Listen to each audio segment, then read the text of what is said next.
This is interesting. I was interested in looking over this material. We can take a look. Basically, Trompowsky is defined by this. So d4, knight f6, bishop to g5. This is the Trompowsky attack. There's a number of different ways that white can play, or that black can play it at this point. And basically here, black can choose between moving the knight to e4. Black can choose between moving the knight to, or basically moving pawns to make this threat, this bishop takes f6 threat, less less dangerous.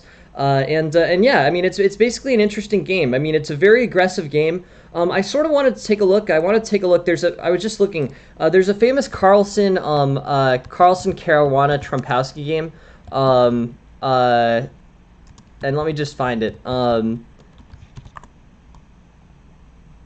2016. And yeah, this is the Trompowsky attack played between Carlsen and Caruana. I think this will be helpful in kind of illustrating the main themes of this opening, or at least what this opening can be at the highest level play. That's really what I wanted to get to here. So d4, knight f6, bishop g5 is the definition of the opening, and then if we want to see ideas from this opening, we can take a look at this Carlsen Caruana game. Didn't import right. 1 second.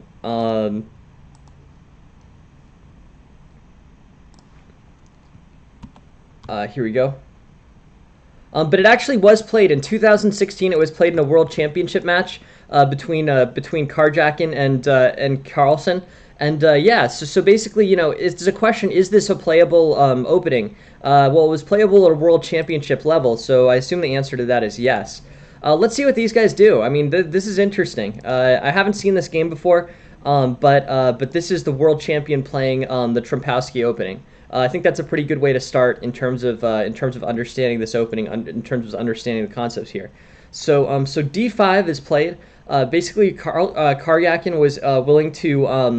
was willing to accept the doubled pawns. Bishop takes f6, e takes f6, which is kind of interesting. d5 is not the most common response. d5 is the third most common response. The most common response is for black: knight to e4, e6, d5, c5. G6. Let's do our normal thing because I'm kind of curious. In the Trompowsky attack, do these lines have names? Knight to e4, e6. This is the classical defense, e6. Why not take with the g pawn?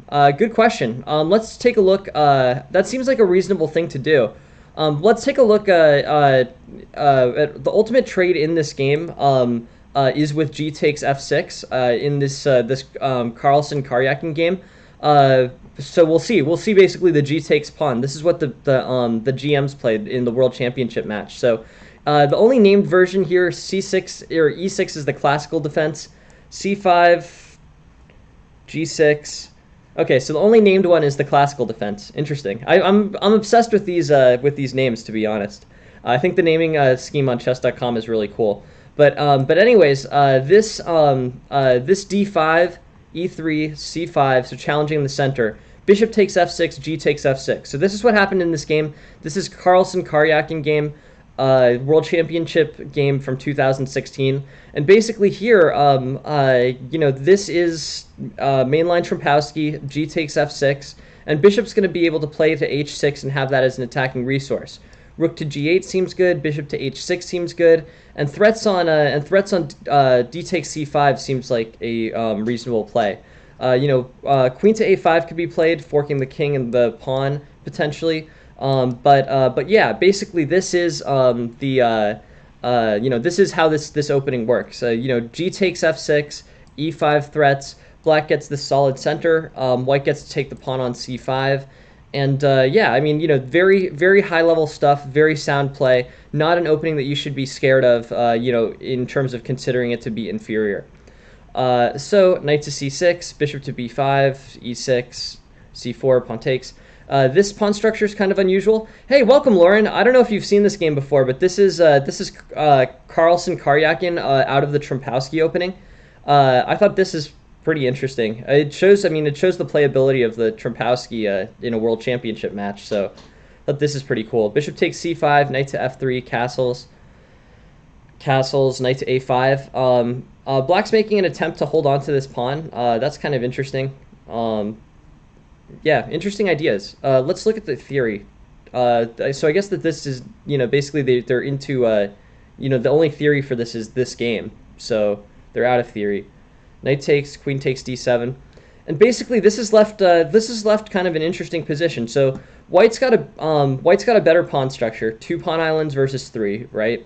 The material is basically a little bit better for black, although white can just play knight takes c4 here and equalize if he wants. And yeah, I mean basically this is an interesting situation. The bishop chose not to use the bishop to g or not to use the h6 square for development. Even with the open king side, the bishop played to e7.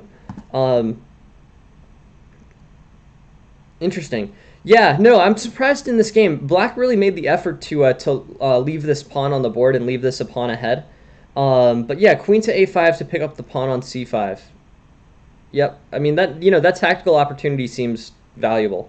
This situation, where basically the trading took place on c4 here, and this fight is over this extra pawn that black has. I don't think black can actually hold it, but basically keeping the material on the board I think is a big thing. So I don't know. The engine sounds like the engine is saying to play materialistically, and that seems to be what people are doing here. So, anyways, very interesting. So this is the Trumpowski attack World Championship game. D4, knight f6, bishop to g5, d5, e3. Hey, thank you very much for the follow click. I appreciate it. Thanks for joining. Hey, Pravila, welcome. And yeah, Lauren, what's the question? Bishop takes f6, g takes f6, pawn takes c5, knight to c6. So yeah, yeah, the engine is saying queen takes a5 immediately. Let's take a look. Here it doesn't. So here it doesn't yet say that, but other engines and other plays may be putting. So Carlsen plays queen to c3 instead of knight takes c4. All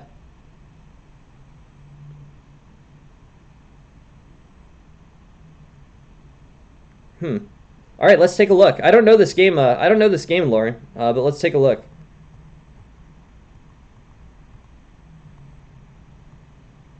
So far we're in a very equal position. Basically, threats from white on c4 are pretty powerful. But yeah, let's look at this 14 move that you're talking about.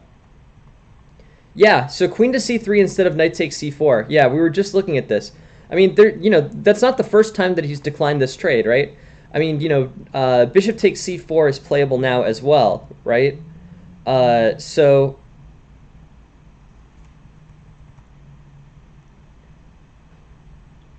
well, I mean, I think that specifically here, Lauren, I mean, knight takes c4 and then rook to d8, right? At least I think. Knight takes c4, or I mean, basically the pawn is still lost here, right? Knight takes c4 is still playable for white, I think. No, I mean, knight takes c4, knight takes c4. I don't know. So I guess that's what I'm thinking. Why the intermezzo? I guess says it's okay. Well, I mean, so the thing is, queen to c3 threatens the knight. So I guess, but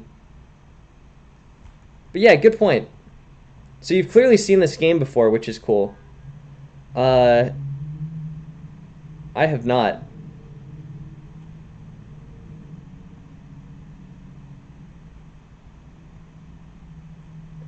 Interesting. Yeah, really good question, Lauren. Let's follow and take a look at this. Let's take a look at this.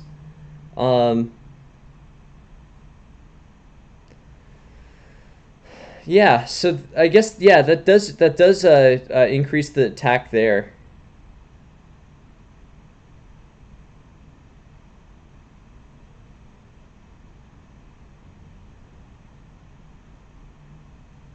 Well, I think it must have been this. I think it must have been this delayed. I think Sam Sejuani's got it. I mean, I think it's this threat on f6, right?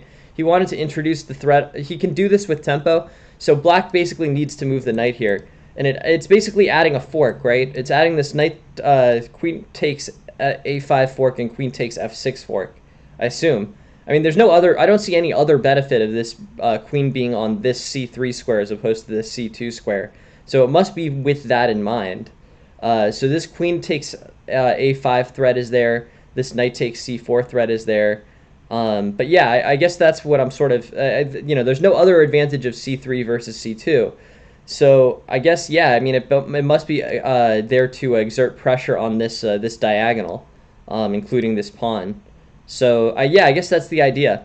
There's no opportunity. Basically, this is a threat. This queen takes a5 threat is a threat that black must respond to. And yeah, this extra tempo that white's getting, this threat of queen to a5 and queen to h8. Yeah, that I guess that's the goal there. So queen to d5, knight takes, queen takes, queen takes, queen takes, rook takes. Rook fc8, rook to c1, rook takes, rook takes. All of this is just fine. I think in this situation, white's up by about half a pawn. So it's up to g3. G3's playable. Rook to c2, forking e7 and b7. Ideas like g3 seem good, but yeah. Let's take a look at the other point that you're making, Sam Sejwani. Rook to c2 and rook fc1.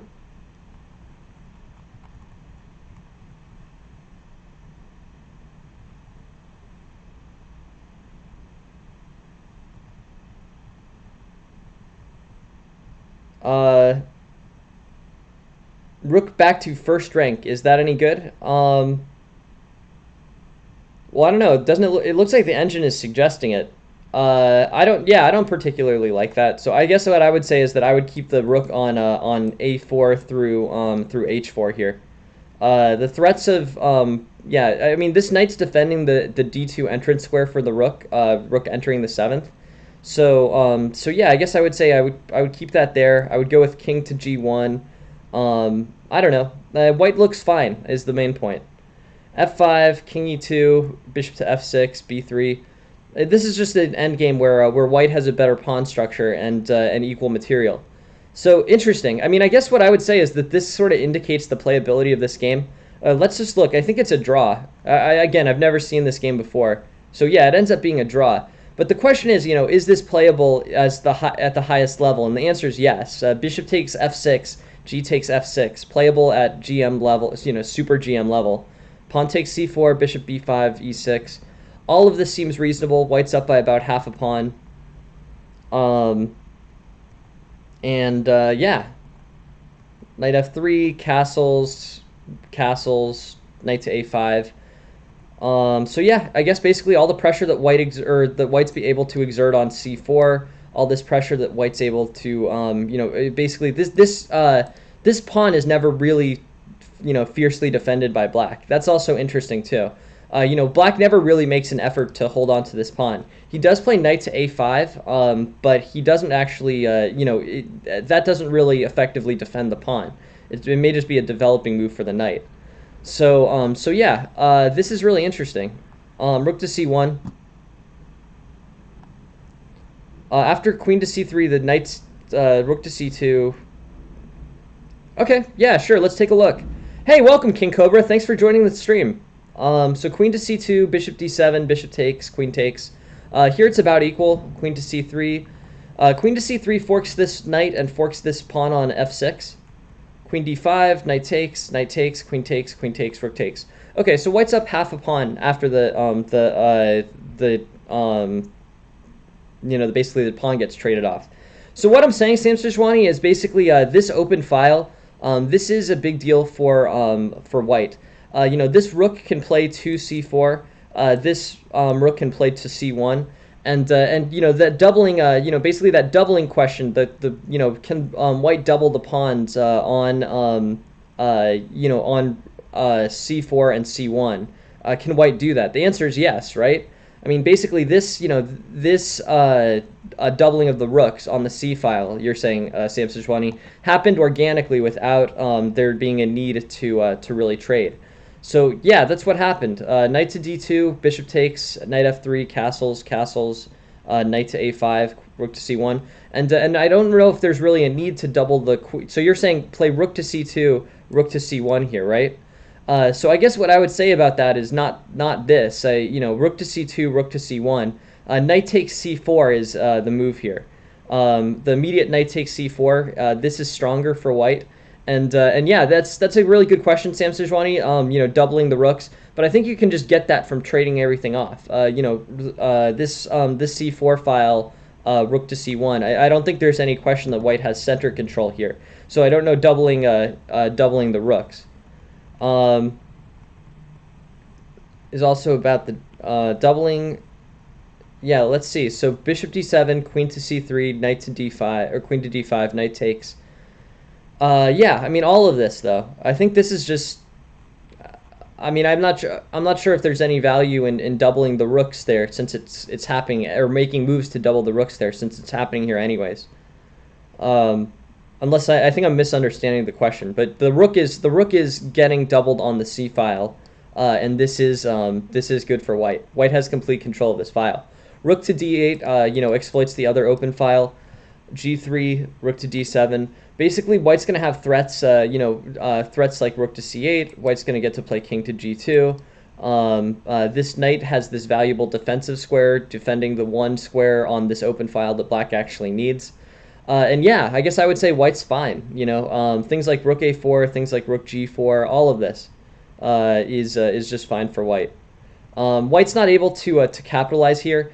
This endgame is, even with white having a better pawn structure, it's still pretty drawish. Black has the better minor piece. But anyways, I think this gives us kind of a good sense of what to do in the Trompowsky attack. So in this Trompowsky attack, all of the play was on the queen side. Basically, the bishop was willing to the bishop was willing to play bishop takes f6, doubling the g pawns and mangling black's pawn structure.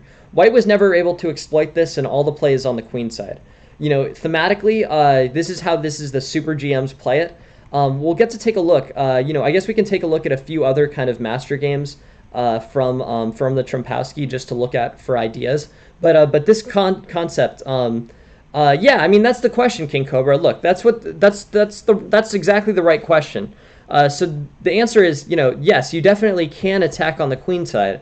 This is what happened in the Super GM games. But I want to draw from these ideas, basically.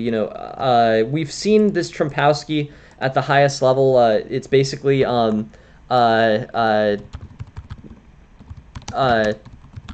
basically, the highest level Trompowsky, right, was played in this game. We know this. This is Carlsen versus Karyakin, World Championship game. Hey, welcome, ACM Aphelion. Thank you very much for joining. Thanks for being here. So yeah, this basically this is really I don't know. I guess what I would say is it's really interesting. It shows the highest level. It shows the highest level play.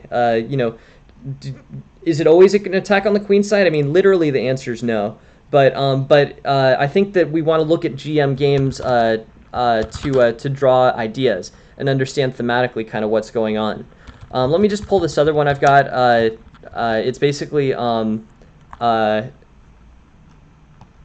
it's from I'm just gonna pull it off of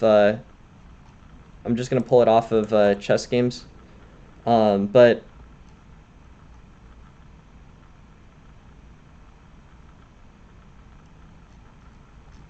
But this is the highest level. This is the highest level that the GM was ever. Yeah. So let's look. Yeah. I mean, the bishop plays bishop takes f6, g takes f6.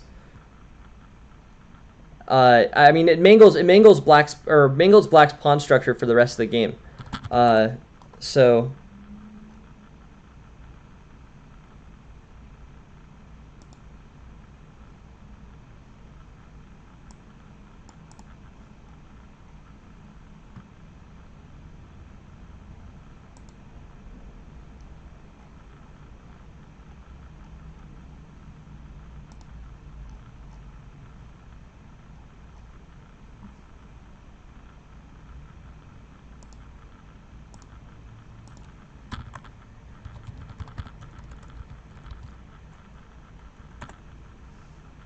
Yeah, would I be willing to go over our game from the simul? Yeah, wouldn't surprise me. We can take a look. We can take a look, Aphelion. I had a lot of a lot of good breaks in the simul yesterday for sure. There were a lot of games where I mean, was in pretty good or was in pretty bad shape and ended up with kind of lucky wins. That's for sure. It was interesting. I guess I sort of want to look at. Let's take a look at one of these pitch. Yeah, feel free. Please send it. Please send it, Ophelia.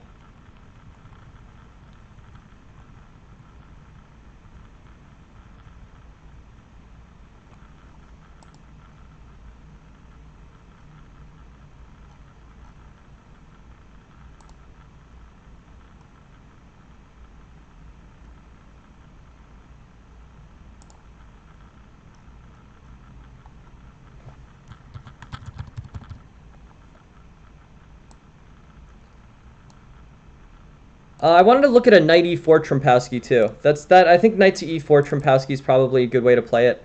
Let's look.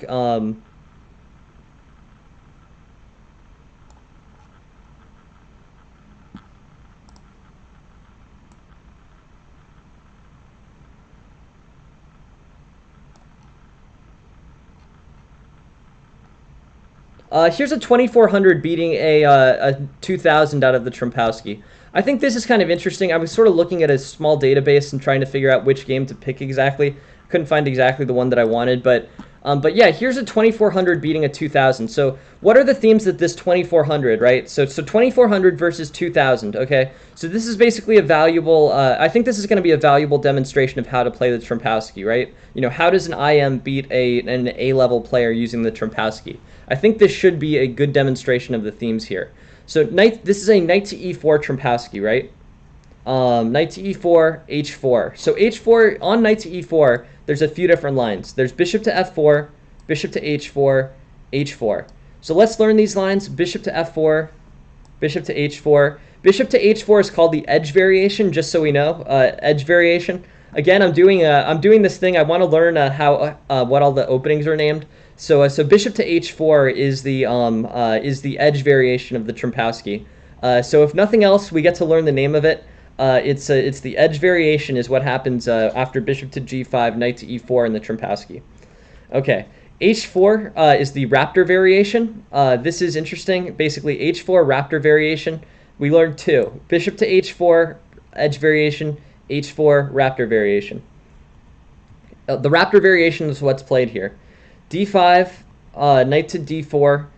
Well, London system, except there's some tempo that's off. Yeah, I mean, you know, having the bishop to f4 is technically consistent with the London system, but yeah, on knight to e4, bishop to e4, it's London system with a bunch of with two extra knight moves for black. But we're looking at the raptor variation. That's the h4 variation here.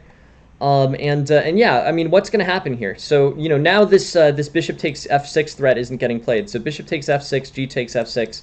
You know, that's not particularly, or that basically bishop takes f6, g takes f6. You know, the pawn structure for black is intact here. There's no issues. So an idea for white here: knight takes e4, bishop takes e4, f3. Bishop to f5, g4. So this is interesting. Basically, this Trompowsky attack with this one with knight to e4, this involved actually pushing hard on the king side. Interesting. So as opposed to the last game where the trade happened on f6 and black got to play g takes f6, this one, white is basically playing hard on the king side. And yeah, I mean, it's a good demonstration. This is how, you know, this is how a G or an IM would play, you know, an attack on knight to e4 in the Trompowsky. e6, pawn takes, queen to d2, knight to c6, castles, queen to e7. And basically here, white's up about a pawn and a half. You know, this is a very comfortable position. So where did things really deteriorate for black? I guess I would say here with queen to e7, with queen to e7, you know, rook to e1 becomes a reasonable threat. You know, even if the king moves off of this file, he probably would. He'd probably castle queenside. Something like bishop to g5 would still pose a lot of problems. So let's see, like, you know, here, rook to e1, castles queenside. I think you can play bishop to g5 here and get the full, basically, you know, get either the exchange or get a queen for a bishop and rook. So that's actually really interesting. So this expansion on the king side, this queen to e7 creates an error, right? Queen to e7 creates an error because rook to e1 is playable for white. Rook to e1 facing on queen e7 and queen e8. And then even if black moves, redirects his king, or redirects his king or redirects his queen, white's going to have his bishop to g5 discovery there. And that's going to be a big opportunity for white. So, anyways, rook to e1, that's the move. Bishop to e6, better than kingside castles. F4, and white's going to continue to attack on the kingside. So this is interesting. I mean, basically, we saw the queenside Trompowsky attack played at the GM level. That happened with the exchange on f6. The f6, g takes f6, and the play was not really directed towards the kingside. But in this one, where the knight played to e4, there's a lot of pawn movements on the kingside. I assume that black's going to duck out of this with castling. Now, white has kind of a decision. Does white play basically on the king side, and not threaten the king safety, or does white redirect his force over to the queen side, where the king actually is? F5, bishop d7, and then bishop takes. Interesting. So I was thinking bishop to g5 was actually better here. This threat, this discovery from rook to basically rook to e1 against queen to e7, and bishop to g5 against e7 and d8. This has been available since queen to e7 was played. So I think that castling was an error. Basically instead, I think g6 defending that discovered threat is good, and potentially I don't know. I mean, maybe I'm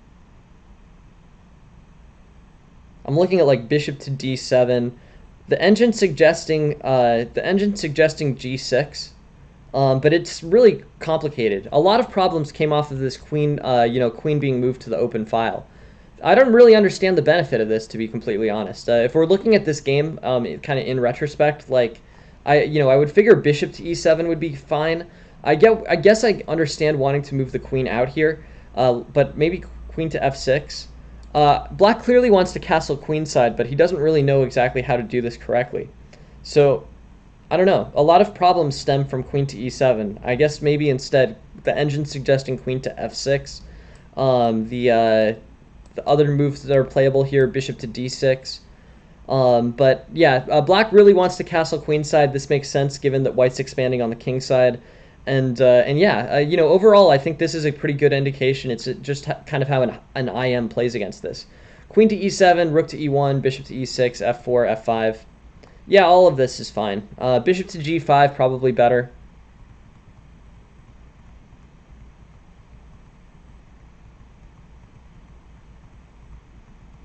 Yeah, I guess I don't know. I mean, this traded off into a bishop's endgame where this rook and bishop endgame where white was like significantly better.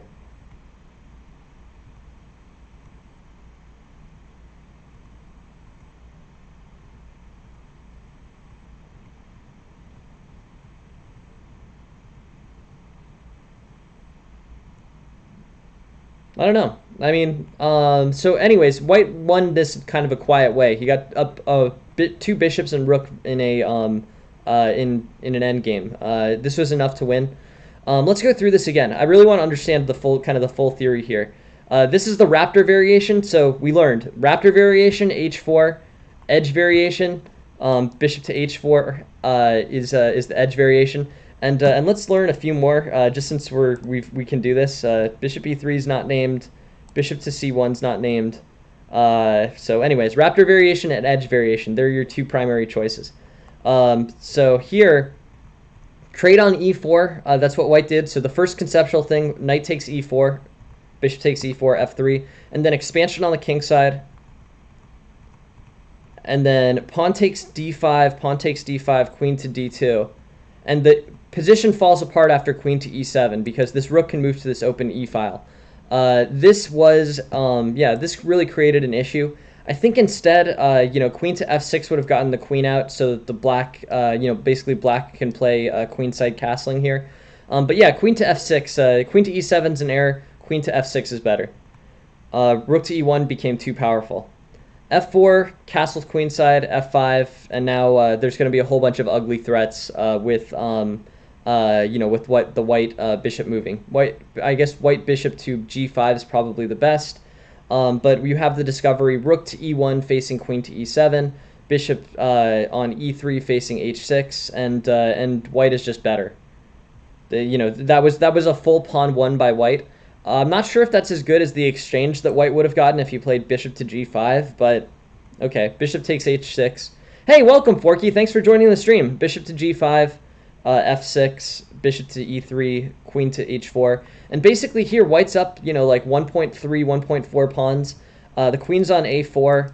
I think king to b1 is the idea here. King to b1, I don't know, defends this pawn on a2.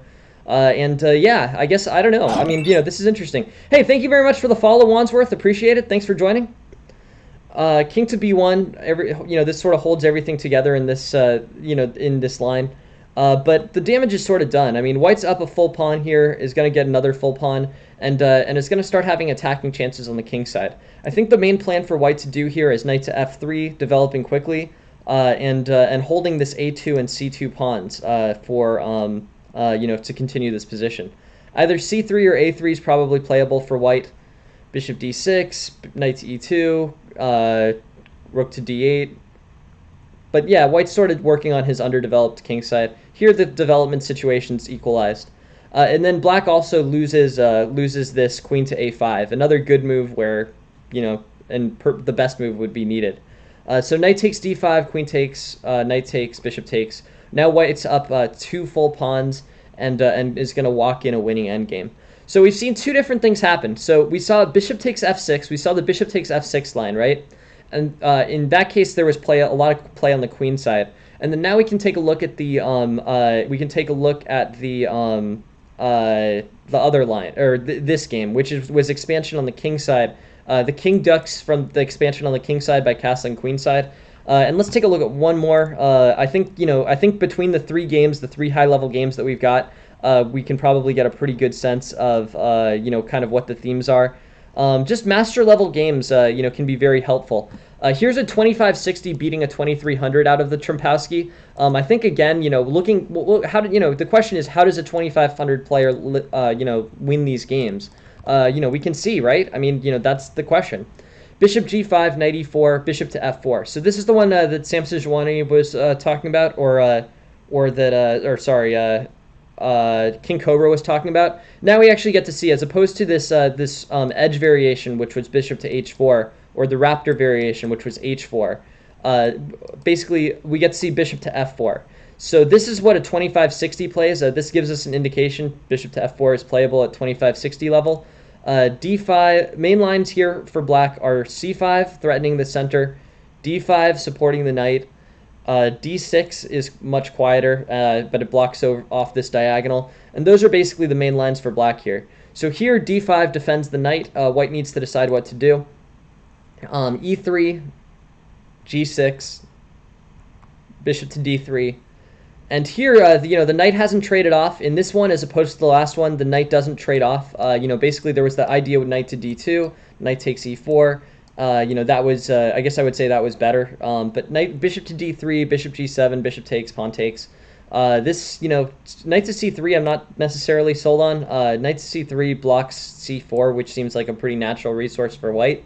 But yeah, I guess what I would say here is that just white is about 0.15 pawns better. Threats on e4 are good. So knight to c3 adds a threat on e4 and potentially could add threats on c7 later. But let's look. Basically, white trades off for the piece. In this case, the good squared bishop for the piece on e4. But again, this is basically IM or GM level play. So we get to see, you know, this is a different, yet another way to play the Trumpowski. Knight takes, knight to g3. And here the play is mainly on the queen side, right? You know, this is kind of crazy. What happened? So this became very tactical, actually. So play on the queen side, trade a piece for the knight on e4. Queen to d2, queen to a6. Knight takes f5 was better than queen to c3, I think. On queen to c3, this rook can play to c8.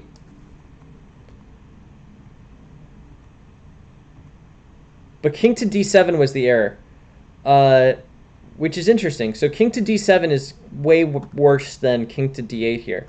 This is a complicated position. So what happened in this game basically? The knight stayed on d4. The bishop traded for the knight on d4. The play became about open files on the queen side, and then now we're in a kind of a very unusual, irregular position here, right?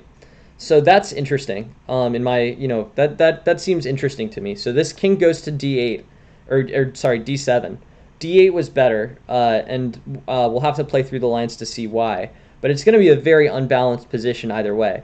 Black's got, it looks like in this end situation, Black's got a queen to a rook, a knight, and a bishop. I mean, that's way out of, that's chess. I mean, that's not really, kind of opening theory, opening analysis anymore. But yeah, this ends up being a really unequal position for white versus black. Let's go through this again. I really want to understand the full piece of this. So bishop to f4, which is completely fine, completely playable move in the Trompowsky.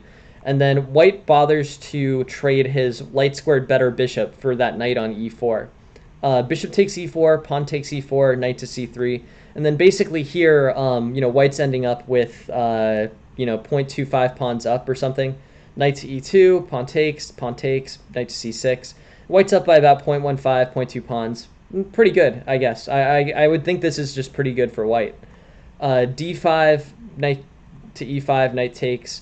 White's again just up by a lot, or basically, up by a lot positionally now, up a full pawn. So I don't know. I mean, what have we learned from this opening so far? Play in the center, trade a piece for the knight on e4. Don't volunteer to basically black doesn't volunteer to trade off the knight on e4. They force white to spend the tempo fixing that problem. And then in this case, white ends up a pawn. Up the hard to defend e4 pawn. Black gets counterplay with queen to a5. White can play things like queen to d2. And basically, white's going to be up almost a pawn here, right? Rook c, or basically, black might have a little bit of positional compensation. I don't know if black needed to choose such an unequal line here. King to d7. So let's look at the difference between king to d7 and king to d8. So king to d8, bishop b takes c3, knight to d7, d6. And I guess the difference here is basically that that knight to d7 is a usable resource for black. That's the difference between these two lines. With king to d7, the knight gets stuck. So king goes to d7, pawn takes, and now what does the knight do? The knight doesn't really have great escape squares. The knight to d7 was the natural defensive move, moving the knight off of that file. And yeah, I guess that's sort of where we ended up. The king was on d8, the knight moved to d7. And yeah, queen to c4. This forks the knight on e4 and the pawn on c3. And yeah, here, the pawn, basically white's up about 3 pawns. Looks pretty interesting. Knight to g4 is playable because of the tactical queen takes e4 on pawn takes g4, g6, queen, rook to b4. And yeah, I guess what I would say here is basically that black is fine. White is fine. This queen is somewhat displaced from the rest of the game. It might keep clipping pawns, but they're not really that important. I don't know. Basically, I don't know how white deals with rook to g8 immediately. On rook to g8 immediately, this knight plays to c5. And you win the rook. That's pretty crazy. So that's a pretty cool tactic. So my question was, why is rook to g8 not playable in this game? And the reason why is because knight to f5, and then pawn takes f5, and then rook to b7, king back somewhere, and rook to b8, threatening to win this rook on g8. So that's pretty interesting tactic. But we've stepped way out of the Trompowsky theory. Let's take a look. We've got a few more. This is another 2400. But I think that this kind of method of basically rapid fire going through GM level games. When I talked to a GM one time, they told me that this was helpful. Basically, go through high level GM games to learn an opening well. and just kind of do it rapid fire, see what happened. I kind of like this, to be honest. We've learned 3 different themes. So we basically learned thematically, white does well clearing off the knight on e4 and not, basically, black doesn't move the knight off of e4. White, thematically removes it. But yeah, there's basically, the highest level Super GM game was kind of interesting in that they forced queenside play. But the other games have come with center play and kingside expansion, so it seems like a pretty flexible, flexible set of plans for white. F3, okay, queen to A5, C3. Here's one where the knight goes back to F6 from E4. This is yet another one. Now this is sort of looking a little bit English-like. I'm going to guess that this is going to end up in a more conservative position, more kind of queen's pawn standard, Benoni standard, than the ones that we've looked at before. But we've basically seen the flexibility of the Trompowsky, right? There are 4 different plans out of the 4 different, IM, GM level games that we looked at. So this is really interesting to me, at least. Basically, it provides an opportunity to play in a bunch of different ways. The trade on e4 is a desirable thing for white in in each of the cases. So I don't know. I mean, that's interesting. Many openings, the Sicilian, the French, they have very well established things that you do very consistently in most of the openings that you play. But this one has a little bit more, this one has a little bit more to it. Like, you can play in the center, you can play on the queen side. This one where the knight goes back to f6, this is, transposing into a much more normal Benoni-looking game, where white has a big center. Yeah, I think, in this position, if we're just looking at it kind of, in isolation, I think you would end up going with g4, h4, and pushes on the king side. So yeah, bishop to h6, so aiming to weaken the dark squared pawns around the king, as we learned in the lesson the other day. e6, pawn takes, rook to d1, facing off against d6, pawn takes, and yeah, threats on d5 from white. Bishop b3, queen e7. Yeah, I think just generally white's solid. Threats on d5. So rook goes to b7, b takes a5 is getting proposed by the engine. The reason why this doesn't work for black is because b takes a5, rook takes b3, rook takes c7, queen takes c7, knight to e6. So b takes c5 is actually playable here. Hey, welcome, Eccentric Horse. Thanks very much for joining the stream. Thanks for being here. So b takes a5 is playable for white here. Rook to b7, rook to e1, queen to d6. White can consolidate immediately with rook takes c7, but b takes a5, clearing off the tension on that pawn. That's valuable for white. Rook e8, rook takes, knight to f8, bishop to a4, knight to f6, and white's up a lot here. Basically, the material is equal, but this d5 pawn is extremely weak for black. It's under a lot of pressure from different pieces. Yeah, I guess rook to c6 is probably the best play for white. Rook to c6, queen to e5, sure. But that looks like a good continuation for white. Yeah, I was just about to announce it, Eccentric Horse, but yes, today I believe is a Swiss. People were recommending standard, so I'm going with standard for today. And yeah, it's definitely it's a Swiss. We'll open it up right now. I think the registration is about to open. And everybody who wants to play, here we go. Time control, I think, is game in 30. It's 30-minute Swiss. 30-minute Swiss, I think 3 rounds. Three rounds of 30-minute Swiss. So yeah, this will be really interesting. I think it'll provide a lot of opportunities for people to take a shot at first prize. And it just the opening, or basically the registration just started. If anyone wants to join today's time control, the winner at the end of the month gets the thing, gets the server recognition. But yeah, we're playing today. I'm not sure I'm gonna be able to play, to be completely honest. I've got to study for this exam that I'm taking later today, but yeah, no worries. Game in 30 is the time control, and we'll come back to this a bit. But I'm in this now, and this is where we are. It's all right, no worries. It's cool. It's a Swiss, and it's only 3 rounds, so realistically, only 8 people will lead to a single winner. But however many want to play, it's a pretty good opportunity to get first place, I think. Look at my rating. What happened to my rating?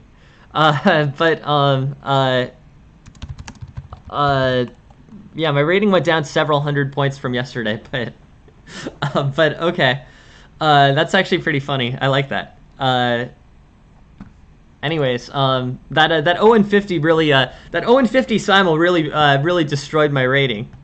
That's actually pretty funny. It's normally over 2,000, but now it's 1,700, so that's cool. The 0-50 start was pretty funny. So yeah, down to 1707. All right. But yeah, okay. So we can move on to our games. I'll fix it. I mean, now I feel bad for the people who I'm gonna play because I'm gonna be like not rated correctly, but whatever. 0-50 start. That's pretty brutal. Have I played Rapid after Simul? I don't know. I guess the good question. I haven't played Rapid after Simul yet. I played a few Blitz games, but not really anything too serious. And I played some 1-minute games actually. Now that I think about it. Simul was really cool. It was basically like playing 1 minute for, or, you know, playing, probably not 1 minute, playing like 3 minute for 5 hours. It was cool. It was hours and hours before I could even check how many games I had started. I didn't even know how many people played. Like, I sort of counted it out to like 35, and then about 15 more people came in, so I didn't really know whether I was going to get to 50 or not. And I did, basically. You know, I think I finished with 51, but yeah. So Wandsworth, please join here. This is the tournament. Every day we've been running a tournament after the lecture, and basically I've been keeping track. I don't know if you're on the Discord, but there's a leaderboard on the Discord. If anyone's interested in that, you know, basically we've been keeping track since the start of the month. But the top 3 finishers are going to get like special tagging, special recognition on the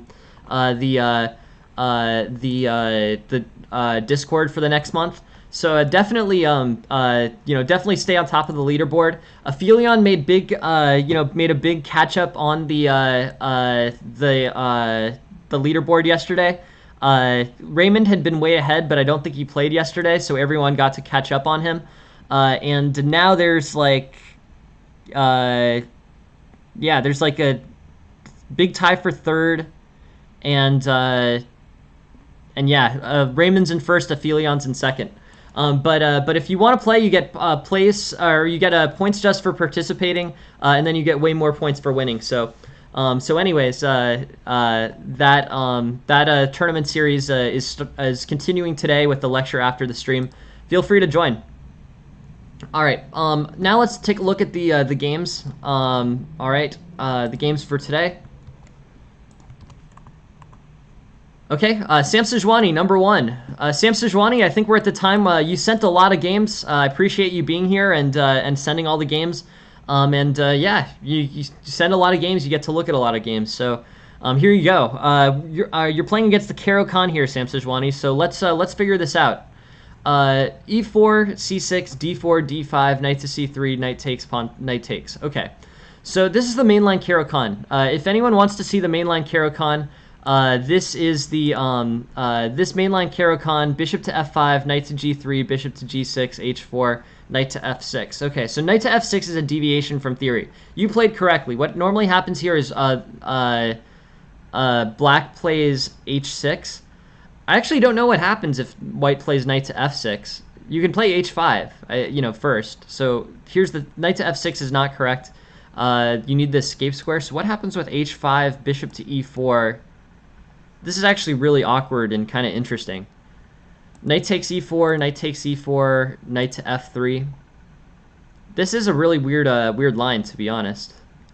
But yeah, just so we know, Sam Sejuani, the main line here is h6. I've never actually seen anyone play knight to f6 before. If you look at this breakdown, there's 10,400 games and 10,380 are played with h6, which is what I've seen. Cool. Yeah, that's awesome. That's awesome, Privilo. Yeah. I mean, honestly, there's so many great free resources out there. Like, it's great that that there's there's free live lessons now. There's free free London system. It's awesome that there's so much out there. Uh, I guess one of those things, I've actually looked at materials in other languages. Like, I've done pretty well just like following the way that they show things on the board. But yeah, that is cool, Pravila, for sure.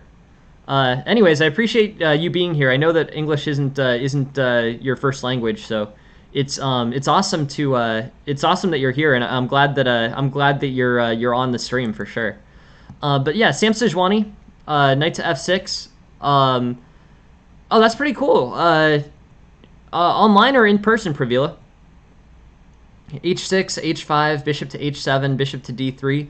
And here, bishop takes d3, knight b d7. These are the main moves that black plays. But I like the way that Sam Sejuani, basically, the one thing about this that you had the possibility to play h5, which is technically better, but at the same time, what you did makes sense. I mean, you played basically the mainline Caro-Kann in this situation. That's fine. This ended up being okay and transposing back into mainline Caro-Kann theory. So h5, cool. That's very cool, Pravila. But yeah, all the free material is awesome, I think. Knight to d7, bishop to f4, queen to a5, c3. And basically here, white's going to be, white's going to have a solid position. Things like bishop takes h7 should be okay. E6 is a little bit iffy. Bishop takes h7, I think, is up by, 0.6 or so. Queen d2, knight d5, castle's queenside. I think bishop takes h7 is better than castle's queenside here. This seems to be a mistake. So here, bishop takes d3, and the bishop on f4 gets hung. So yeah, but honestly, in terms of your opening theory here, Sam Sejuani, this all makes sense. H5 is worth considering. I mean, it's worth knowing both the mainline opening Caro-Kann, which you played, and the way to make an improvement here. This H5 here, right? Trades off this bishop early. So this bishop, which is on a relatively powerful diagonal for black, if you play h5 against this, this h5 is going to be, pushing that bishop to e4. Bishop's on e4, knight takes e4, and basically things are going to be equal there. Instead, knight to f3, h6, h5, bishop to h7. This is the mainline Caro-Kann, but I think it's important to know kind of why h4 is played, and the answer is basically to trap this bishop. And if you can do it, and if you can trade this knight on g3 off for the bishop, that's a good trade for you. So the improvement that I would give you is h5 is better than playing the mainline Caro-Kann here. But playing the mainline Caro-Kann here makes sense. It's just not the ideal. It's not optimal, but it's the main. It basically makes sense here. So white's up by about half a pawn. And the big tactical error, one that swings the game by about 6 points, is castles. So there's two tactical errors here. So first, Sam Sejuani, very interesting game. This showed an interesting deviation in Caro-Kann theory. It basically showed when white can play h5 and basically force the rook, or basically force the bishop to trade for the knight on g3. That's valuable. It's a valuable thing to show off here. Basically, the h5 can be traded, or h5 can be played, and that knight can trade off on e4. Good to know, valuable to know. The error here is castles. So castles swings the eval by about 6 points, and the way that black directly refutes this is with bishop takes d3. With bishop takes d3, queen takes d3, knight takes d3, and black's up by about 5 to 6 points. So black wins a full piece out of that. So that's what I would say. That's a mistake for black, and yeah, I guess I would say here now the position's about 6 pawns up for black. Black plays queen takes a2, which is much worse than bishop takes d3, but is still better for black. So let's see how this continued. Did white resign here? So white resigned. Okay. Interesting. So this actually wasn't as bad. So really what happened, Sam Sejuani, is I think a pretty straightforward tactical issue. Knight to d5, castles, queen takes a2. and then something like bishop takes h7 should be a good way to play. But yeah, white's fine. This is all fine. There's nothing to worry about for white. I mean, this is basically h5 was a slight improvement, basically forcing the bishop to trade for the knight. But this outcome, this queen takes a2, this led to black being up by about basically this led to black getting into the position. So queenside castling was an error. Castling kingside was better here. I understand wanting to maintain the defense on h5, but I think you can kind of shut things down with like maybe an early b4, or maybe bishop takes h7 directly here. With bishop takes h7 directly, you force black to play an awkward developing move or undeveloping move. Either rook takes h7, which is bad for black for sure, and makes the rook very limited mobility, or knight takes h7, which moves the knight backwards off of a square where it has some control over the center. So, I don't know. Castling queenside seemed to cause a very... I mean, castling queenside caused a very direct tactical problem. Now, here's your move. So there's two moves, there's two improvements in this game and one kind of larger thematic thing. So, Sam Sejuani, your ways of improving this game, the first was play h5 here. If you play h5, you get to trade this bishop on g6, which is on a relatively good diagonal, and the bishop's moved a bunch of times. If you force it to play to bishop to e4, and then you trade, and then white's up by about a point and a half. Yeah, thanks GM Shadow, I appreciate it. If anyone wants to join the tournament, the average game was like 4 hours or so. I mean, it was I'm not sure. It's a good question. I would be interested in figuring out how long the average, like in terms of moves or in terms of time. I'm curious. But yeah, hey, this tournament, this Swiss, so yeah, it was definitely like probably 3 to 4 hours. I don't know if you count that 0 and 50, but the 0 and 50, those ones didn't last super long. But the ones that actually played out, I would say like probably 2 to 3 hours, with the long ones lasting the full 5 hours. Also, a lot of them started late. I kept taking long. Cool. Thanks for joining the tournament, King Cobra. This tournament, if this one's a smaller one, that's cool with me too. Honestly, this is a good opportunity to get first 3 points for our tournament series. Especially if it's small, I think we'll have an opportunity to a lot of people are gonna have a chance to get first 3 points from this. But yeah, I'd say like 2 hours to 3 hours, something like that. Okay, so knight to f6, and your improvement here, knight to f6, was h5. h5, bishop e5, knight takes e4, knight takes e4. White's up by about 1.4 pawns, and yeah, I guess I would say, queen to d3, knight to f3, plays for white, standard plays for white should be solid here. No problems. White plays the mainline Caro-Kann, and then castling was really, fatal, basically. So here you've got the one move that is a big thematic concept in the Caro-Kann, right? It's bishop takes h7. Bishop takes h7 really disrupts this black rook. So if you ever get the opportunity to play bishop takes h7 in a way that forces the rook to take on h7, that is 100% good. I would say basically 100% of the time that's good for white in the Caro-Kann. If you have that bishop to d3 facing that bishop on h7, and then all the defense moves away except for the rook on h7 or the rook on h8, then definitely take it, because this rook is terrible on this square.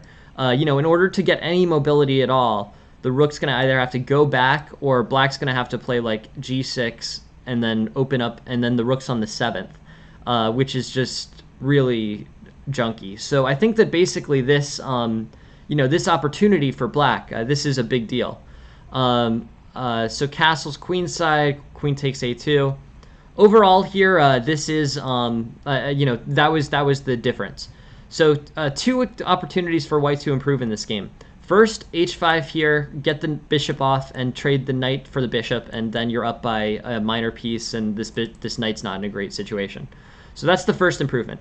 The second improvement was here, when the knight goes to e5, play bishop takes h7 and force the rook to take and move onto a really bad square. This, I mean, basically this rook's mobility is terrible here and will provide you with lasting advantages throughout the game. So having the rook on h7, unable to move, that's very valuable. Definitely worth trading off your good squared bishop for black's bad squared bishop in order to make the rook's mobility so poor. So that's just something to think about. That's something to think about in this game. And two things that I think could potentially be instructive from walking out of this game. Basically that bishop takes h7, rook takes h7. That is a big deal. And then the other one was h5, bishop e4, knight takes e4, and trading off your knight for black's bishop. That knight is definitely less valuable than black's bishop, so you get a lot by trading that off there. All right, we're up to 4 players on our tournament, and if anyone else wants to join, the winners of this tournament, the top 3 winners get server points, which at the end of the month will total up. Seems like a good opportunity. The fewer players, the better chances you are for better chances you have at getting the top 3 points. So yeah, that should be I don't know. I think this is a good opportunity. Smaller tournaments lead to fewer players, lead to better chances of getting top 3, and then top 3 gets you extra points for our monthly series. Cool. On to the next one. Thank you for sending that game, Sam Sejuani. 2 very instructive things, I think, in that one, and yeah, very happy to look at it. Cool. Here's Ivan Kor's game. Let's look. Also, if anyone wants to send in games, please send them in on the game submission section of the Discord. You can have your game looked at on the stream. Things are a little bit backed up, so it'll probably be about a week or so before your game gets onto the stream. But as soon as you send it, I'll get back to you with a time that it's going to be on, and we'll stick to the time. Good question, King. Discord's not too terrible. I think it will be a good. Okay, you sent one via chess.com. Okay, I'll get to that. I'll get to that, Forky. I'll take a look. I prefer the Discord streams, but realistically, if you send me the game, I'll get to it. I think to be honest, the Discord's a pretty good support for this stream. You'll learn a lot of things from the Discord, it's the main way in which I get games at this point. But yeah, no, I'm not gonna turn down. Obviously, I'm not gonna turn down games that are sent via other channels. But it's easier if you send them on the game submission section, so I have them all in one place. But if you send them to me, I'll get to them eventually. But the Discord's I think a better way to send them. Anyways, yeah, no, I think Discord, I mean, it's up to you. You do, if you send me a game, I'm not going to turn you down, so don't worry about that. I'm not going to be like, oh, you can only send games on the Discord. I prefer that you send games on the Discord just because it's all, it's all in the same, a single place, so I can refer back to it very easily. But yeah, I'm not going to turn your game down just because you sent it to me by a different method. Anyways, up to you. But it is easier. It makes my life easier if everyone sends on the Discord. Okay, queen to f3. So I used to play this game. This is the Napoleon attack. We know this. Napoleon attack? Okay. Napoleon attack, bishop to c4. All right, white's going all out on this. Let's take this from black's perspective. Black is basically playing against queen to f3. So white plays this Napoleon attack.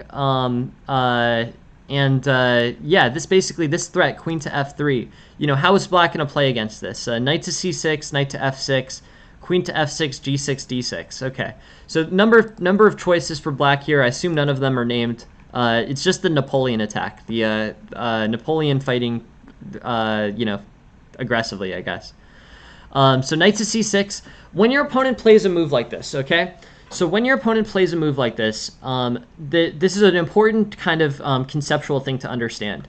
Your best route is to develop in a natural way when your opponent has developed in an unnatural way. When your opponent gets the queen out early, right?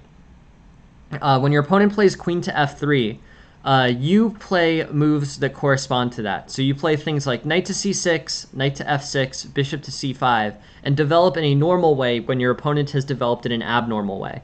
So basically here, this queen has gone to f3. and you know this has caused white developmental problems. First, it blocked in the f pawn. Second, and the most important developmental problem it causes, it blocks the knight that would naturally develop to f3 from getting out. Like now this knight doesn't have the same set of developing squares. It either has to go to e2 or it has to go to, hey, thank you very much for the follow, giver of water. Thank you very much for joining the stream. Thanks for being here. Yeah, but this knight facing off on this queen on f3, this is a a developmental issue caused by white moving his queen to f3. Here, I think that better is like knight to c6, better is knight to f6, bishop to c5, d6. What black develops in a normal way, while white developed in a weird way that stunts his own knight's development. So black plays queen to e7, and I think that this is not really a good idea. This basically makes the same error that white's making. So white's basically blocking in his own knight with his queen. So that's not correct.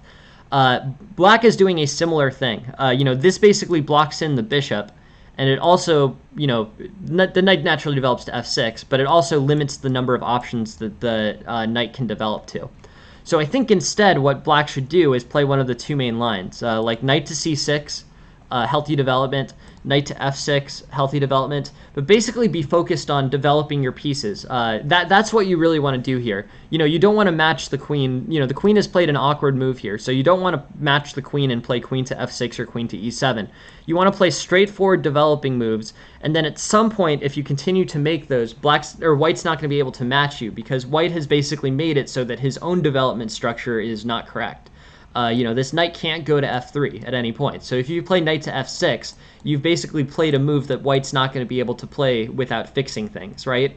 So you play knight f6 here, this knight can't go to f6. Right? You sort of understand what I'm saying? Like basically, this queen goes to f3, and then the knight can't develop to his natural developing square. So if you play your knight to f6, it's not like white can play symmetrically here anymore, because the queen is blocking the natural developing square for the knight. So that's the main point here, is you want to get the good development for black, and you want to be able to, basically basically get healthy development, strong development, for. Yeah, I do. Yeah, let me send you the YouTube channel. The YouTube channel is big. Basically here, King Cobra, this is the YouTube channel. I mainly just use it because I feel like it's a bad idea to let the old lessons go to waste. But yeah, there's hundreds of hours of free lessons on the YouTube channel. So if you ever want free lessons from a master, you can just hundreds of hours on YouTube. Hopefully this is helpful. Yeah, hundreds of hours just exactly like this, all stuff that we went through on the YouTube channel. So every stream that I do goes live and is live on YouTube forever, which I think is great. Honestly, the goal is to make chess lessons completely free for everyone. So if someone wants hundreds of hours of free chess lessons, there you go. The only thing is sometimes the chat's a little bit sketchy on there. I don't know how. I still need to work on a few things, but the chat is I think the chat gets cut off on some of those videos. So sometimes I'll answer questions from the chat and it won't be super clear what I'm responding to. I've tried to get better about that. Sometimes I try to repeat what the chat says, so it's really clear. But yeah, hundreds of free hours of master training, King Cobra. If you ever want them, they're there. All of these lessons saved forever, which is ideal. Anyways, there you go. Yeah, just anyone who's here, we have this chess tournament today. It's a Swiss.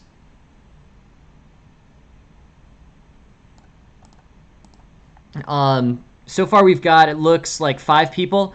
But if anyone wants to join, the post-lecture Swiss, it's a standard tournament today. Someone suggested standard, and this Swiss is accounts for this monthly series that we're having. But going back to the game review, you know, the main way to capitalize on white playing a move like this is to play developing moves that white can't play. So things like knight to f6, knight to c6, bishop to c5, d6, and just getting a really natural developing structure for black. That's what you want to do. I know it's tempting to like play like, oh, well, I want to play symmetrically, so I'm going to play queen to f6. Like, yeah, you can do that, but it's not very helpful to do that. It's how black actually does the best here and how black plays for an advantage here is by making healthy developing moves that respond to white tactically, and don't cause any, you know, and basically you know, develop naturally where white can't develop naturally. That involves things like knight to f6. That involves things like knight to c6, bishop to c5. Really straightforward stuff. So, anyways, queen to e7, and white's better. Knight to f6, c6. But I guess I would just say, you know, the takeaway from this, Ivan, is that this, you know, this developing structure really isn't better for black. You had this opportunity to really get healthier development than white here, but this is not it. You know, this c6 blocks in this knight forever, probably. This bishop is stuck. This bishop is stuck. This is exactly kind of what, you know, this is not what black wanted to do. You know, it's a very understandable thing to do because you're responding very directly to white's aggressive threats. But what you want to do is play knight to f6, knight to c6, bishop to c5, and develop normally. Here, you know, I don't even think black's development is better than white. You know, this, yeah, sure, like you've stopped knight to d5, and you've stopped knight to b5, but it's not like there's much good development here. Like going forward, I think the position's about equal because black's development is so awkward. Black's whole queen side is stuck. Black can't castle in either direction. So this is really kind of not what you wanted to do as black. d5 also hangs a pawn tactically. Okay, so very interesting game. Interesting situation, interesting thing that happened, Ivan. But I really just want to use this as kind of an instructional, you know, instructional opportunity. Let's take a look at what happens, you know, what the book line against queen to c4 is, queen to f3 is, knight c6, bishop to c4, knight f6, knight e2. This is the book line. The book line is just very standard, healthy development. You know, you couldn't, you know, if you just look at the black side of the board here, you know, basically from the 8th rank to the 5th rank, you have no ability to really, you have no ability to really adjust things. Like you'd say, black is from the 8th rank to the 5th rank. This looks like, you know, this looks like a standard game for black. You know, you wouldn't know that the queen was on f3 or if the knight was on f3. This is just a very standard black structure, black opening structure. So that is a good way for, you know, for black to play this. Bishop to e6, queen to d7, bishop to e7. Overall, just very comfortable for black, and this is really what you're supposed to do. If we look at the eval here, I'm sure black is, you know, equal or better, and yeah, this, you know, this kind of very comfortable development where you wouldn't know if black had, you know, you don't know what white's played based off of black's structure. That's what you're going for. That's the best way to play against like queen f3. So this is the main line. And yeah, bishop takes e6, f takes e6, castles, d5. But, you know, basically black just, you know, black doesn't ignore it. Black always takes into consideration whether the bishop on c4 and the queen f3 are like threatening mate or threatening some tactical win. But the development is just very natural there. So I think things like bishop to d6, castles, black is just comfortable. Things are fine. That's what I'm saying. So anyways, that's a way for black to improve here. And yeah, things are good. This, you know, basically this black center is good. Black bishop can play to d6, queen to e7, castles queenside. Just really normal development. Everything is comfortable, everything is good, and I think that this is a good opportunity for black. So, anyways, very interesting situation. Thank you very much for sending the game, Ivan, and yeah, thanks. Let us take a look at a very good instructive point. Thanks for sending the game. Okay, and then the final one, Pravilo's game. Awesome, cool. Let's take a look. Yeah, thanks for sending the game, Pravilo. Always happy to see these. All right, Pravilo's game. Pravilo's playing black. White's playing e4, e6, d4, d5. Okay, French advance. Okay, so so I just want to show you the different lines in the French. So Pravilo, French advance is fine. It's the only thing about it is that it's basically it uses an extra tempo to play e5. Is that I don't know. I don't think that's a problem, but just something to know. French advance is basically not. I guess what I would say is it's not popular. It's not bad, but it's not popular, and the reason why is because of that extra tempo spent. You do end up playing e5 in most Frenches anyways, and you'd be surprised if you actually play the French for long enough. If what you want is this d4 e5 pawn structure, if you want this pawn structure, this is going to come up in most of your games. Even playing the mainline French. So I would just saying this solid pawn structure, you like this, or basically you like this pawn structure. Or sorry, you're playing black here. But the mainline French, is also very frequently leading to the d4 e5 pawn structure. Okay, you're playing black, Pravilo. So what I want to give you is basically the advice. I draw this from Ideas Behind the Chess Openings. Yeah, no, exchange variation is cool too. Yeah, sorry, I was just looking at you from the wrong side here. So you're playing black. So I sometimes I do that by accident. I forget which side you're playing. But yeah, you're playing black. So let's think about what black does. Okay, so there's this good book that I like, Pravilo, called Ideas Behind the Chess Openings by Fine. Ideas Behind the Chess Openings by Fine is a great book. It tells you how to play each of the openings. I think Aphelion might have gotten it at one point, but yeah, it's really good. I think it explains kind of what to do in every chess opening, and basically it gives this really good analysis of French pawn structures. Basically, it makes this point. It says, okay, in most French lines, almost all French lines except for the exchange variation, white ends up with these pawns on e5 and d4. Okay, so that's the most common thing that happens in the French. Is pretty much always d4 e5. And black's main goal of the French is to try to disrupt these two pawns. And if black is able to end up the situation so that black has forced off one of the pawns from f6 or d4, interesting. Yeah, so it prefers the exchange to the advance. That's not too surprising. I mean, the advance is, it uses a tempo, basically. But yeah, interesting, good point. That is, yeah, that doesn't surprise me. I mean, I like the French exchange. I play the French exchange over the board sometimes, for sure. So yeah, definitely keep that in mind. Interesting. Yeah, I mean, it's not unplayable. It's just, I don't know. I don't particularly like it. I don't like the tempo that it loses for white. I play knight to c3. Cool, we're up to 7 players. This is great. If anyone else wants to play in this tournament, feel free. This is the tournament. We're up to 7 players, and it starts in about half an hour.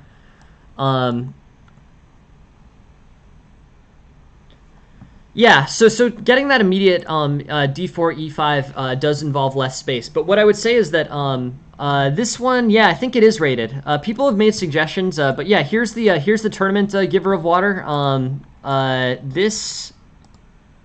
Good question. Let's just make sure. I'm not sure if it's rated or not. I don't even know how you figure that out, to be completely honest.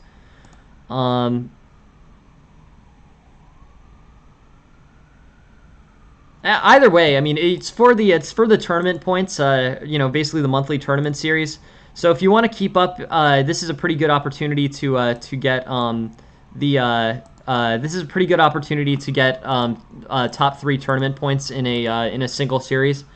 The white squared bishop is locked in this variation. Yes, definitely true. But basically, I want to talk about ideas behind the chess openings here. Ideas behind the chess openings. So the ideas behind the chess openings is if black is able to get rid of either the d4 pawn or the e5 pawn, then black ends up equal or better. So just to explain that, basically, if white is able to maintain his pawns on d4 and e5, that tends to be good for white, strong for white. If the conclude, if basically the end of the situation is the white has his pawns on d4 and e5 and has those lasting for the whole game, that's better for white. If black is able to disrupt them, so like able to trade the c pawn for the d4 pawn, and then there's no d4 pawn, that's equal or better for black. So ideas behind the chess openings draws this out, and it draws like a whole different bunch of pawn structure patterns that demonstrate this. But that's a big piece of this. Also, just since we have another minute, and because I like doing this now, This d4, d5. Okay, so we're in the French. I wanted to look at the different names of the variations. So knight to c3 is one. Knight to d2 is the Tarrasch variation. But I wanted to look and see what the other named Frenches are. e5 is the advanced variation. E takes d5 is the exchange variation. Bishop to d3 is the Schlechter variation. Now we're sort of getting into the ones that are, where the names are less known. But if I really like naming these variations because I never got to learn them. So getting to go back and learn them is actually a lot of fun for me. So this is the Alapin Gambit. Alapin Gambit is bishop to e3. I guess the gambit is giving up this e4 pawn. So that's just something to keep in mind, this Alapin Gambit, bishop to e3. Okay. And c4, c4 Diemer Dumb Gambit, okay? It's interesting. There's a lot of named ones here. So Alapin Gambit, I think I knew, but this one, Diemer Dumb, I definitely did not know. Diemer Dumb Gambit, e4, c4. F3, not named. Knight F3, Perseus Gambit. Okay, so Perseus Gambit, there's another one that we didn't know. Knight to f3, Perseus Gambit, giving up e4 with knight to f3. Yeah, no, I like this. This is fun. I think it's good to know them. I never learned them. Like, no one ever taught me. Like, Perseus Gambit, I guess it's probably Perseus because of the knight, right? Isn't Perseus is like a famous Greek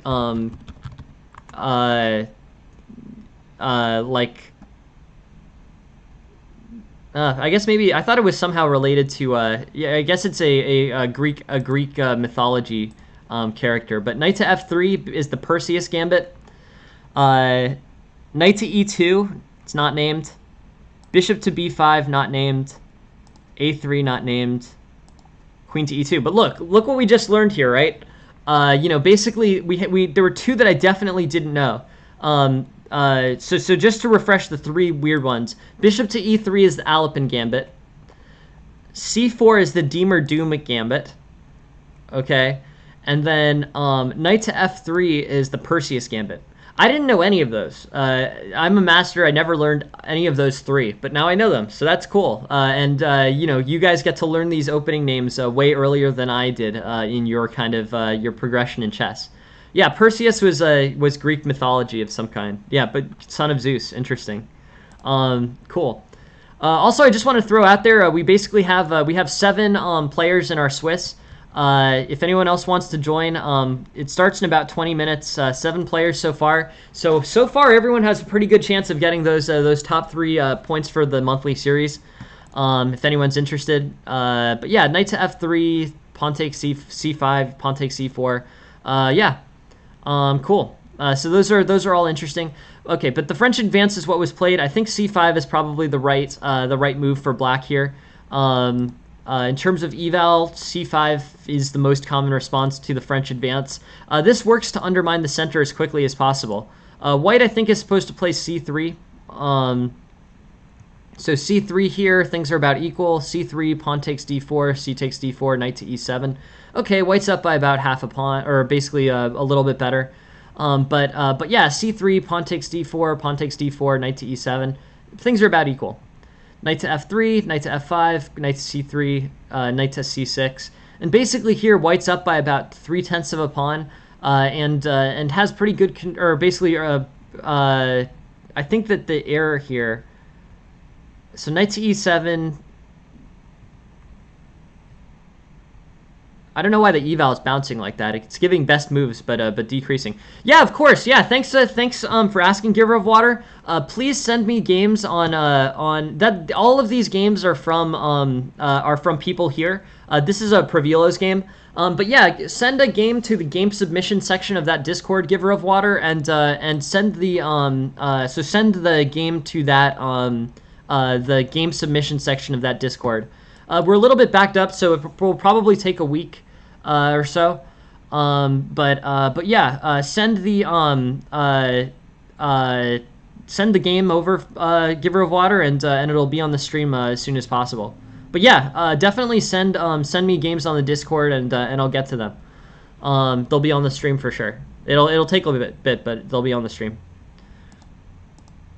Okay, knight to c6, bishop to e2, bishop to b4. Castles, a3. Yeah, so white's up by about 0.6 pawns here. Bishop takes. And yeah, the question is like, where do things, where does things get adjusted here? E4, E6, D4, D5, E5, C5. So C5 I think is a good way of challenging the center. C5, C3, pawn takes, knight to E7. Yeah, this all seems reasonable for black.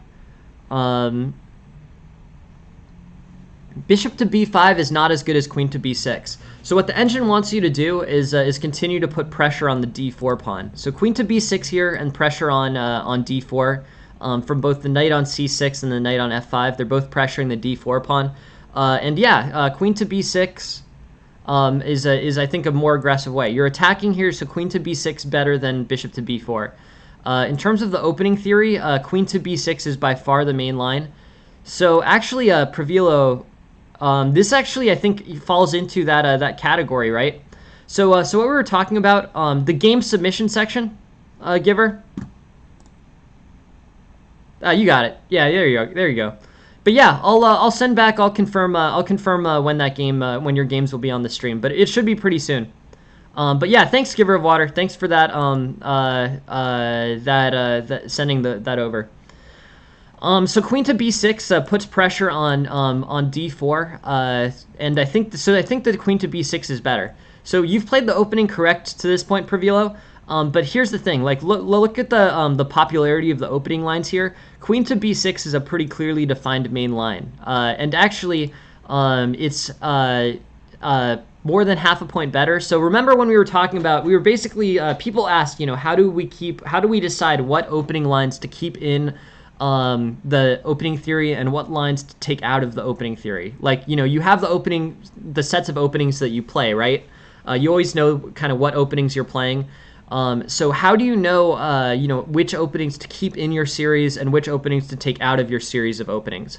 And the answer to that is basically, keep it, look at the opening book and look at the engine. That's the answer. So basically, yeah, no, for sure, for sure, Pravillo. No, I think it's we all do this. I mean, I use this tool to improve my opening repertoire all the time, for sure. So yeah, Pravillo, very good point. But yeah, no. So the two things to look at: the engine here, and the move popularity here. And the thing that I was saying is, if it's played less than 1% of the time, so here there's 200 games, 194 games. And the move's played one time, so less than 1%. And then the difference between the best move and the second best, the move that you play and the best move based on the engine is over half a point. Then you can take that move out of your opening repertoire and go to what the main line is. So that's what I'm saying. That's the criteria that I use, is that move popularity and this eval. So the eval difference is over half a point. And the queen to b6 and bishop to b4 is played less than 1% of the time. So it basically, on those criteria, you should take bishop to b4 out and switch to queen to b6. So I think, I like that metric. It's a metric that I came up with, and it's pretty rough. But I think that basically that metric, less than 1% of the time, and then second, difference of more than half a point versus the best option, that should be enough to change your openings. So queen to b6 over bishop to b4 here. Now I think we're out of the opening book. Okay, so things are fine. I mean, this isn't bad. White's up by a little bit. White has initiative, and then I think that b5 here is a mistake, right? So knight to a5 develops this knight, and then knight to a5, b6, I think, is the structure that black would normally have. But b5 just hangs the pawn, I think, right? I think white can just play bishop takes b5 here. So I think that is an error, but that's just a one-move error. Pravillo has improved a lot since he started this stream, which is actually great. In 2 months, the improvement that Pravillo's had is pretty great. I mean, what were you when you started, Pravillo? Because you're 1127 now. I mean, you've gained hundreds of. If I'm not wrong, I feel like you've gained hundreds of points. You're doing great. I mean, so anyways, b5 is just a tactical mistake. Be careful with b5. This you got to make sure that when you play a move, it doesn't fall to any one move tactics. So I think with tactics training, you fix moves like like b5. Anyways, your opponent doesn't see it, so you keep on going forward. Yeah, so I mean, man, you're way better than that, Pravilo. I mean, 1127. This is great. This is a lot of points that you've gained, Pravilo. But it's all. But on the other hand, this is all because of tactical training that you've done. It's not as if the stream isn't responsible for your tactics training. So the tactics, Pravilo, who's actually gone and done the tactics training that I've recommended, I feel very happy about that because this is hundreds of points better than before. I wish I could improve like that.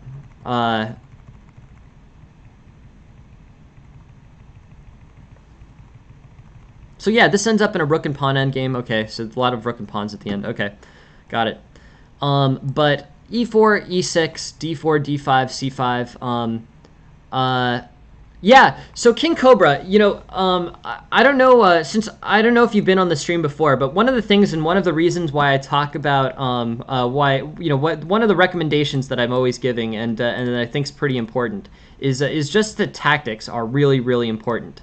There's a reason why this is the only or for a while this was the only emote that I had.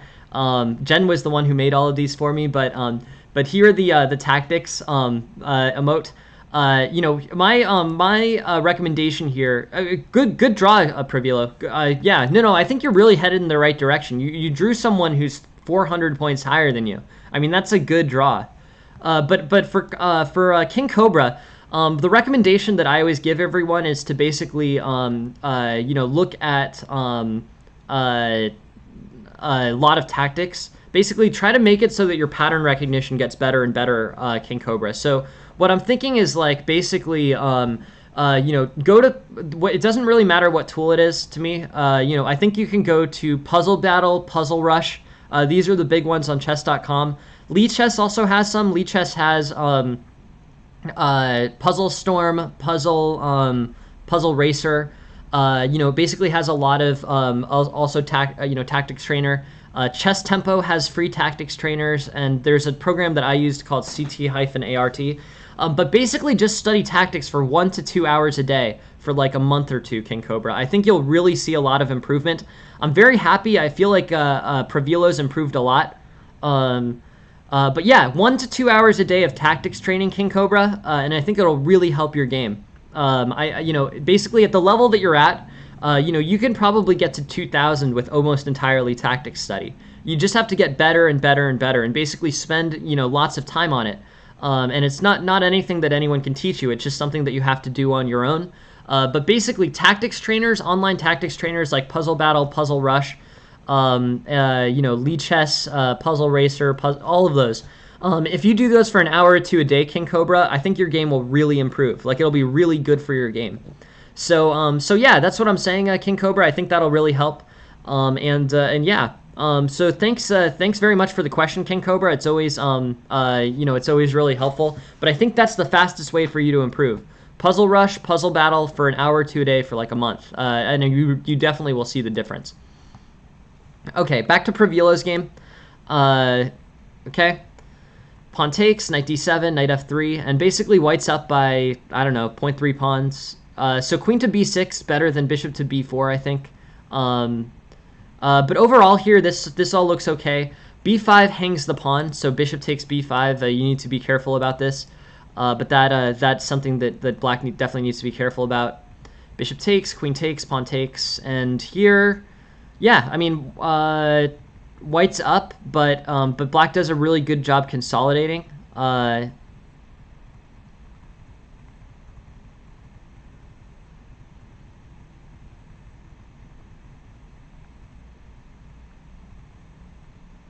And then, yeah, cool.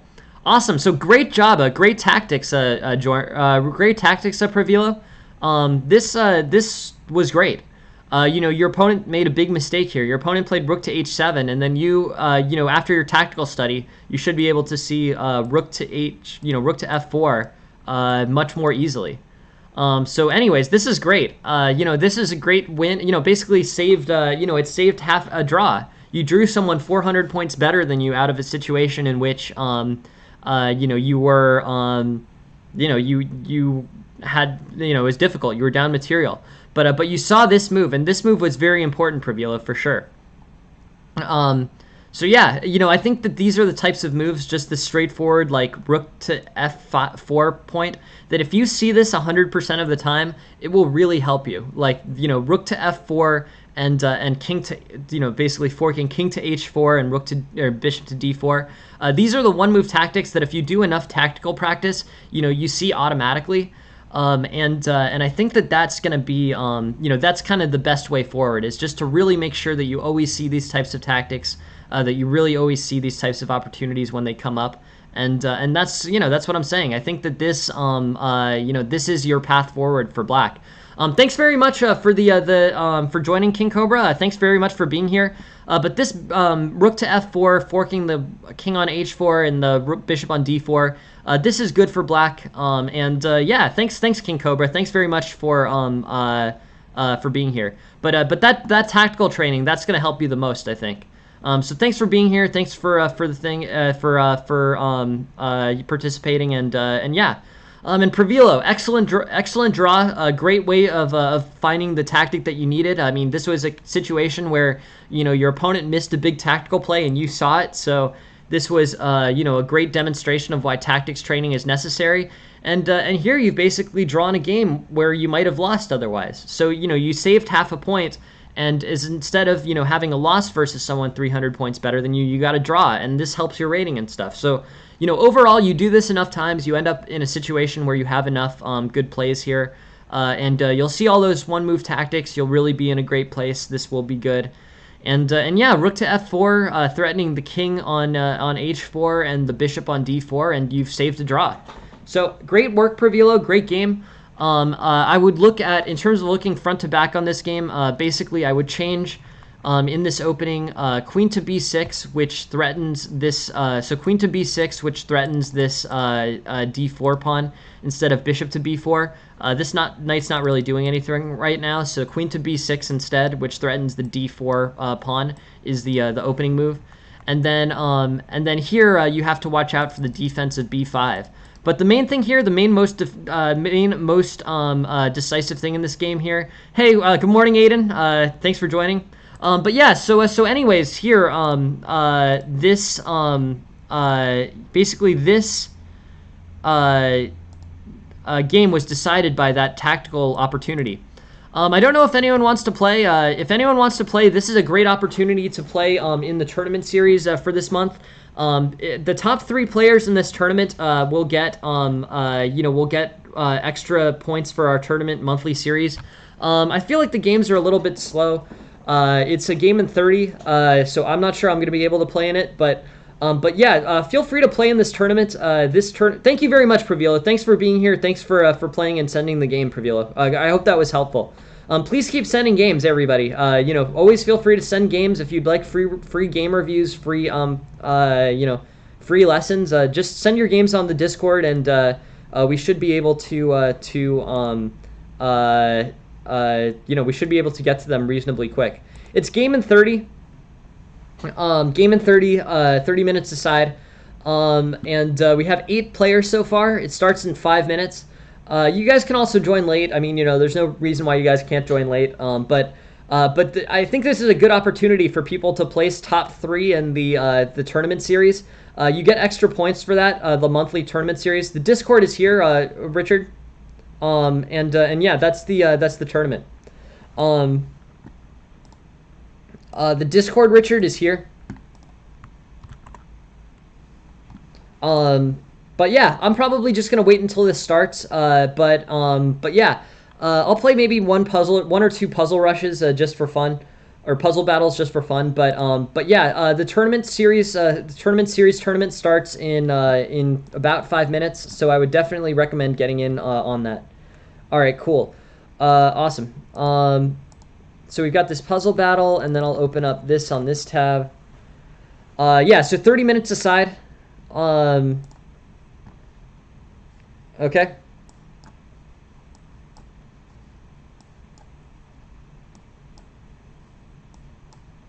And now I'm just doing a puzzle. So this is one of the trainers we were talking about, King Cobra. Basically, this this trainer is great. If you do this for an hour or two a day for like a month, you're going to end up in a situation where you're going to end up, if you do this for an hour or two a day for a month, you're really going to be a lot stronger, I think. I think this is a really helpful training tool. Really good, basically good way to improve quickly. So yeah, I like these. You can basically go through and look at all the tactics. I don't know. Make sure you turn the animations off on this. That's one of the things. Let's see.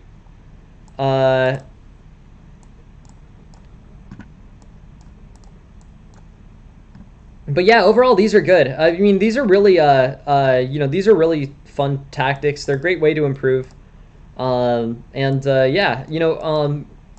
maybe we'll get to do we'll do like a puzzle battle tactics training day. But yeah, these are really fun. I'm a lot higher rated than than my opponent, so that's helpful.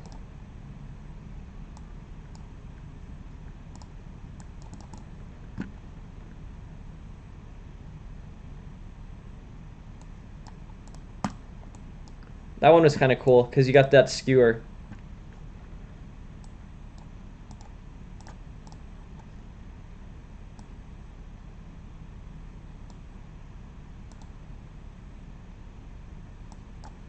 This one's cool because the rook is pinned.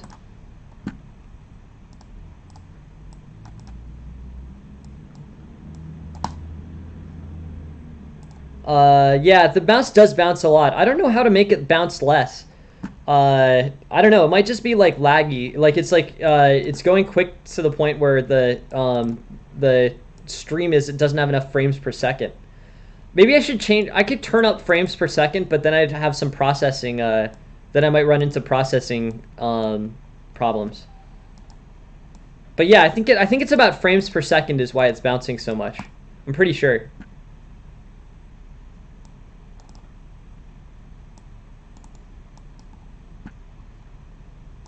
Yeah, frames per second.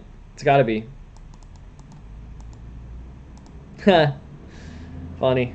But yeah, this frames per second. Right now it's at 30 frames per second. Maybe I should turn it up to like 60 or something.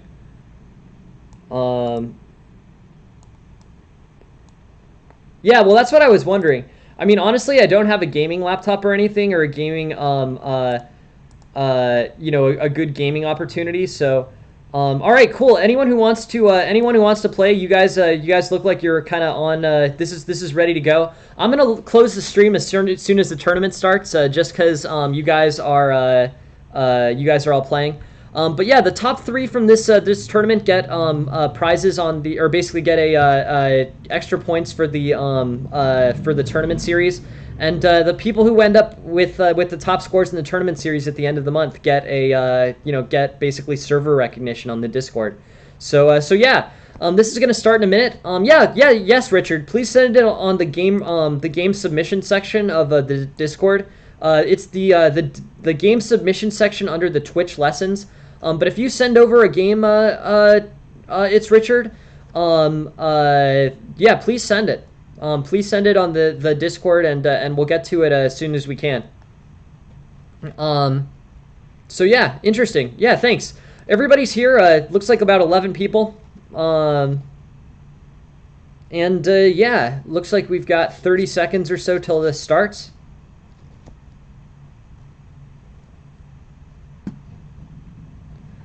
Cool. So I'm gonna log off. I'm gonna call it a day. Or I'm gonna be back at 9:35 p.m. Eastern tonight. It's Jen. Jen made all the emotes. So yeah, she gets to be. Jen is my girlfriend. She's also one of the admin, and she's the owner of the Discord. So yeah, she gets to basically she made all the emotes. So she made 2 of them her own. I'm the only one with the special Jen emote. That's this one.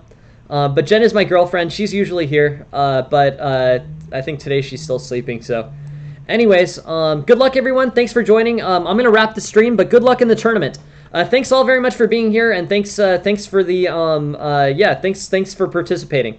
Next stream is at 9:35 p.m. Eastern tonight. That's in about 12 hours from now, and look forward to seeing you there. Thanks a lot for being here. Bye. Thanks. Have a good day.